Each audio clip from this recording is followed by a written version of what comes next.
చీపురు కొన్ని రోజుల్లో ఎట్టి పరిస్థితుల్లో కొనకూడదు. కొంటే లక్ష్మీ కటాక్షం తగ్గిపోతుంది. చాలామందికి తెలియక చీపురు ఎప్పుడు పడితే అప్పుడు కొంటూ ఉంటారు. కొన్ని రోజుల్లో చీపురు అస్సలు కొనకూడదు. మంగళవారం, శుక్రవారం చీపురు ఎట్టి పరిస్థితుల్లో కొనకూడదు. అలాగే మీరు పుట్టిన తిథి ఉన్న రోజు కూడా చీపురు కొనకూడదు. మీ బర్త్డే ఉందనుకోండి, పుట్టిన తిథి, ఆ రోజు చీపురు కొనకూడదు. అలాగే ఇంట్లో పితృకార్యం జరుగుతుందనుకోండి, ఆ రోజు కూడా చీపురు కొనకూడదు.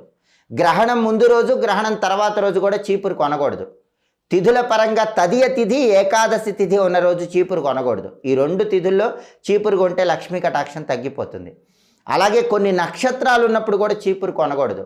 రోహిణీ నక్షత్రం, హస్తా నక్షత్రం, శ్రవణ నక్షత్రం, పుష్యమి నక్షత్రం, అనురాధ నక్షత్రం, ఉత్తరాభాద్ర నక్షత్రం, ఈ నక్షత్రాలు ఉన్న రోజు కూడా చీపురు కొనకూడదు. చీపురు ఎప్పుడు కొనకూడదో తెలుసుకొని, ఎప్పుడు కొనాలో తెలుసుకొని అప్పుడే కొనాలి. అలాగే చాలామంది చీపురుతో చిన్నపిల్లల్ని కొడుతూ ఉంటారు. అలా కొడుతూ